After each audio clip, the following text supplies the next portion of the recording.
Bonjour chers émerveillés, bienvenue dans ce nouveau rendez-vous. Je suis Hélène, psychologue spécialisée dans l'hypersensibilité et je vous accompagne aussi dans la mise en lumière de vos ressources insoupçonnées. Aujourd'hui je réponds à la question, quelle est la différence entre un psychologue et un psychiatre ?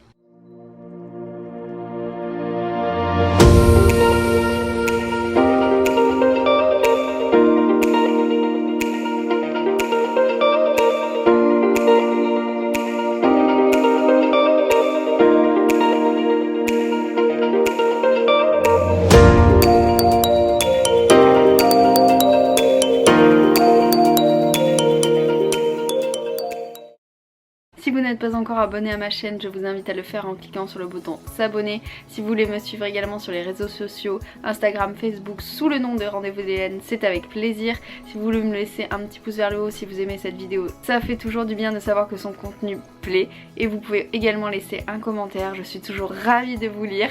Et enfin, si vous voulez un accompagnement avec moi, ça se passe sur mon site heleneprière-psycoach.fr, vous retrouverez tout dans la barre d'infos.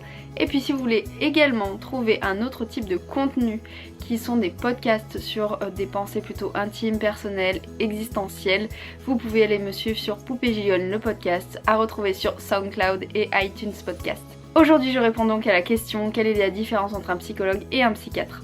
Je suis encore très étonnée parce que c'est une question qu'on me pose très régulièrement et alors qu'en fait c'est très simple.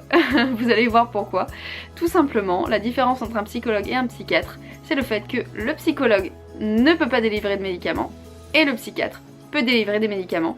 Le psychologue est formé à l'écoute, le psychiatre n'est pas forcément formé à l'écoute. Voilà, ce sont les deux grandes différences.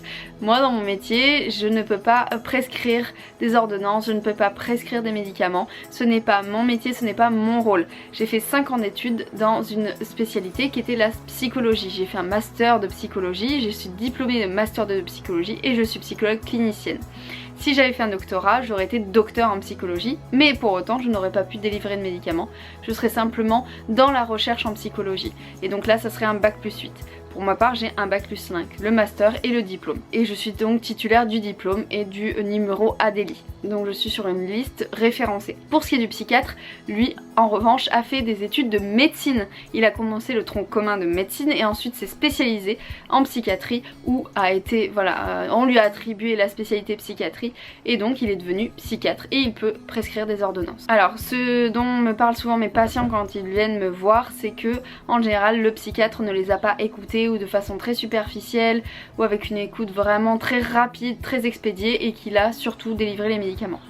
Bon, il est vrai qu'en effet, c'est ce pourquoi il a été formé. C'est de détecter les problématiques mentales, les problématiques médicales, cérébrales et donc de savoir quel médicament vous est utile lors de souffrances psychiques. Pour ma part, ce n'est pas mon métier, moi, de détecter ça. Et donc, de son côté, ce n'est pas son métier d'aller être dans l'aide de la parole psychique, dans le cheminement psychique grâce à la parole et à l'écoute. Ce n'est pas son métier. En revanche, je trouve ça quand même dommage que la majorité des psychiatres n'aient pas une écoute bienveillante ou expédient les entretiens et ne prennent pas le temps d'écouter un minimum leurs patients, même s'ils ne sont pas formés à l'écoute et qu'ils ne sont pas formés à l'étude psychique au sens symbolique, au sens psychologique, ce qui est totalement normal, ce ne sont pas leurs études, mais par contre je pense que un minimum de bienveillance dans l'écoute, un minimum de temps est quelque chose qui est possible pour tout le monde, même pour eux. Et d'ailleurs certains psychiatres par contre le font. Je ne mets pas bien sûr tous les psychiatres dans le même panier, mais c'est vrai que très souvent j'entends cette plainte de mes patients vis-à-vis de leur rendez-vous avec leur psychiatre. Alors il existe des psychiatres qui se sont formés en parallèle à l'écoute et la parole, donc qui ont fait une option psychologie et qui ont donc un petit peu plus de capacité d'écoute et capacité d'aide au niveau psychologique. Et ceux-là sont bien sûr ceux que je recommande le plus, mais on ne peut pas forcément savoir à l'avance.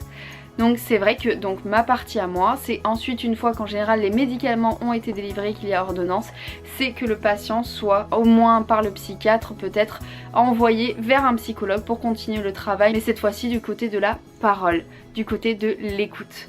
et c'est là le meilleur cheminement, c'est quand les deux métiers se rejoignent, s'entraident et que quelquefois moi je puisse dire que là le stade est trop avancé pour qu'il n'y ait pas peut-être prescription médicamenteuse, même si c'est quelque chose que j'essaye de repousser au maximum parce que ce n'est pas forcément dans ma vision de l'aide, et il arrive que ça ait pu sauver la vie à des patients. Donc il ne faut pas non plus être complètement fermé comme certains psychologues parce que vraiment ça peut être à certains moments urgent et utile. De même qu'il est important qu'un psychiatre puisse conseiller à un patient d'aller prendre un rendez-vous avec un psychologue, cette fois pour continuer le travail en dehors des médicaments et pour qu'il y ait un appui, un soutien dans la parole en plus des médicaments, surtout que les médicaments n'ont que de l'aide au niveau cérébral et peuvent parfois engourdir, affaiblir, anesthésier un petit peu les pensées, faire qu'on est ralenti, faire que parfois on a du mal à retrouver de l'élan, de l'énergie.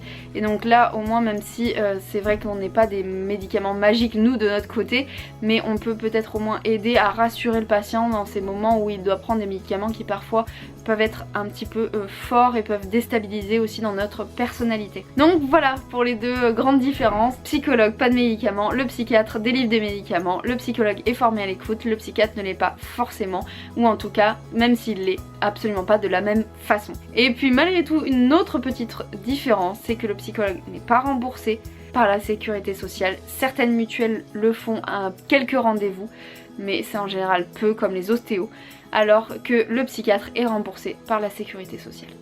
Vous savez désormais tout dans les différences entre psychologue et psychiatre. J'espère que ces explications auront pu vous éclairer sur ce questionnement. En attendant, comme à chaque fin de rendez-vous, je termine avec cette phrase. N'oubliez pas, s'accueillir tel que l'on est permet de s'offrir la liberté de s'émerveiller de ce que l'on a.